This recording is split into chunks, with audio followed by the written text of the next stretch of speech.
Atmosphere is a very powerful tool in any creative media endeavor. When you're engaging an audience you want to make feel something, you need to know where to start, and that involves setting the stage, lowering the lighting, and putting a viewer properly on edge. I've seen a good amount of web series try to get up and go, and only a few of them really nailed the all-important atmosphere factor. Aspicio Omniam knows so much about atmosphere that the very first video I saw on this channel genuinely captivated and disturbed me. I felt the thrill of fear and captive interest in unison. It's been a long time since I've seen something that frightens you to keep watching but won't let you look away, and some of you might have shared the experience I had while watching this particular victory in creativity. PHR 2771 Educational Video. It's already a little bit famous, having been covered by Rainbot Horror on her channel, but for those of you who haven't seen it, there's an experience to be had. Let me give you just a taste.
I highly encourage watching the video in full on the official channel, along with the other videos we'll be taking a look at.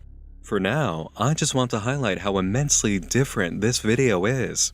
I've never seen a series that uses music and sound so intensely and intrinsically to establish its atmosphere.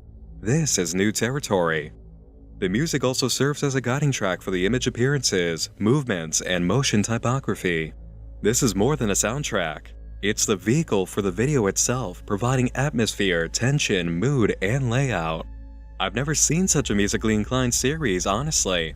The first 3 videos uploaded before PHR Educational Video consist mainly of still imagery and audio.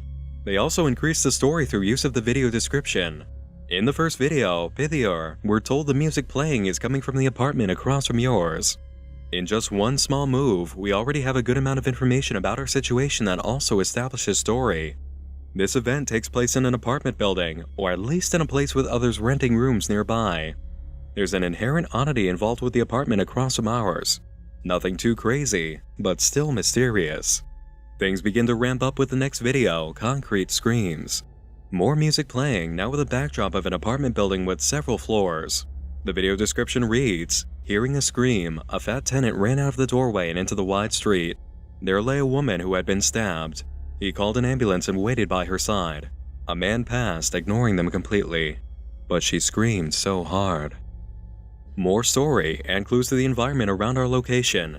Potentially prone to violence with people who are willing to help and also willing to completely ignore others in need. The educational video comes next with a different kind of video description. A link to a blog titled Bambi's Nightmare. We're greeted upon arrival by a header image of an apartment building, quite reminiscent of the one seen during Concrete Screams.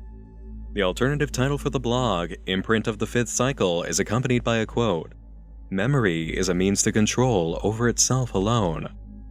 Though uploads on the Aspicio Omniam channel began in September of 2013, Bambi's Nightmare blogs are dated back to July 19, 2010. For the timeline of the story, we'll consider this canon, but don't take it on face value for having actually been posted in 2010. There are clear instructions online for changing blog or post dates to whatever you'd like them to be. A visit to Bambi's nightmare is worth the trip. Through the sporadic posts and lines of corrupted text, we can gain insight into the world we're entering. Taking context from a few of the posts and pairing them with PHR educational video brings us to the conclusion that a PHR is either a room or a location that contains many rooms. A PC is most likely a communication device in the PHR, and those who live in the PHR are referred to by alphanumeric pairings, like A12, A14, and D2.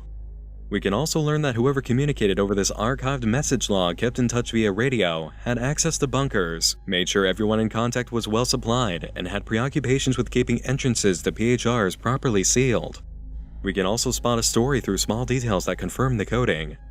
PHR 2527 connected, not supplied. A11 not present. Restocking from PHR 2311. A message from PC 2311 states, PHR 2311 connected, supplied. A11 of PHR 2527 present. Subject A11 is from PHR 2527 and went to PHR 2311 to gather supplies for their PHR. The message from PHR 2311 comes through PC 2311. If alphanumeric codes are people, then PHRs are indeed locations, and PCs are the computers inside of the PHRs. Another small story can be caught inside of the same message log from the blog post. PHR 7504 is not supplied. A2 is restocking the bunker. No response on radio calls. A1 present. PHR 2331, try and reach A2. A1, if he doesn't respond in 15 minutes, shut your entrance and enable prelate command. A follow-up blog post continues the short storyline of A2 while also providing more context for the world we're looking at. Message by PC2331.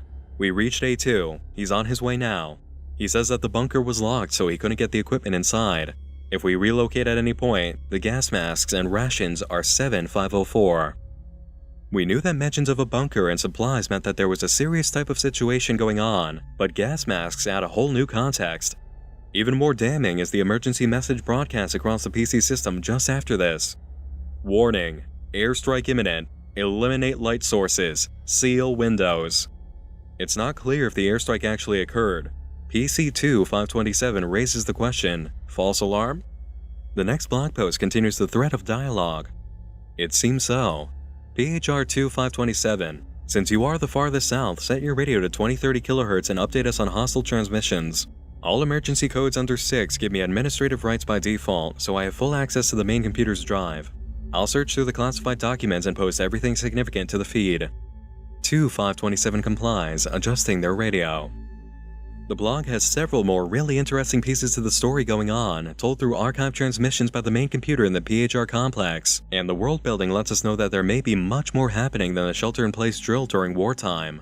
One blog post by the author, Pithier, also known as the first video's title, reads, Evocation. First stage, inanity. Second stage, anxiety. Third stage, sorrow. Fourth stage, vigor. Fifth stage, ascension. An interesting piece considering we're witnessing an imprint of the fifth cycle. But what exactly is going on here to keep everyone stuck in what seems like a giant militarized apartment complex? The dangers outside may be much more horrifying than wartime air raids. Look at this post from October 28, 2013. First, we see three towers among a city against a bloody red world that seems to be caught in a type of mist or fog. We're then provided instructions from PHR 9003. Until withdrawal of blue neon, keep windows closed, avoid all sightlines, do not respond to blows at the door, try your best to keep entrance locked, do not attempt leaving under any circumstances. Residents committing acts of violence are considered disposable.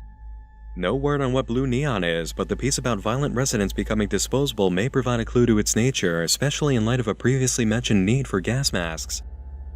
Are the residents of the PHR complex facing some kind of poisoning raid outside that pushes human beings to turn violent? If blue neon is dangerous, what kind of danger does the red mist outside pose? Like I mentioned, Bambi's Nightmare has a few more stories and mysteries for those who wish to find more, including the concern of the blog's title. The most recent blog post on May 6th poses a question. Bambi, Bambi, Bambi, where? Back on YouTube, the 2 videos after PHR 2771's educational video contain their own surprises, keeping the same power of atmosphere and intrigue. I won't spoil anything, but I will tell you 2 bits of information. During Missing Person Report, be careful with your impression of the text and presentation of the subject matter. It may seem funny at first, but you've got to remember the people we're dealing with may be constantly sealed up in a type of apartment bunker, and, as a result, they aren't exactly themselves anymore. You wouldn't exactly describe their activities as, normal. They may also be experiencing the effects of whatever toxins are floating in the air that have slipped through the walls of the building. I'll also point out what many may be questioning: the symbol, which can be spotted in the Pythier video. This red ball inside the pyramid can be seen in the latest video, Prelude, right here. What does it mean? If we keep watch, we may find out soon enough. Aspicio Omniam is a unique experience worth exploring, with major story potential and an excellent way of feeding us sizable pieces of information through small details. The video layout is new, intriguing, and highly atmospheric. Telling an engaging story without showing us any people or playing any dialogue is very challenging, but Aspicio Omniam is pulling it off. Definitely check this one out. Start from Pythier and go through to Prelude, the latest video. Click the link in the video description for educational video to reach Bambi's nightmare and read through the old server logs. And of course, if you enjoy what you experience, do subscribe to the Aspicio Omniam channel and bookmark the blog. There's certainly more to come from this web series, and I'm excited for the new installments. AO might be a bit old and have a good amount of views on some of its videos, but this is a series that certainly deserves more attention. It's a very inventive piece with a whole lot of obvious effort dedicated to its creation, and it would be a crime if I didn't bring it up to you guys after seeing how good it is already. Thanks for coming by for another series recommendation. If you do end up enjoying Aspicio Omniam, hit the like button and let me know in the comments below. Subscribe for more discoveries in the near future, and check out the recent entries to the Night Vision list. There's more awesome and creative dark, psychological, and horror-based media out there than you may realize. Thanks for joining me in the dark again this evening. Once more, I'm Nick Nocturne, and I'll be seeing you again real soon. Sleep tight.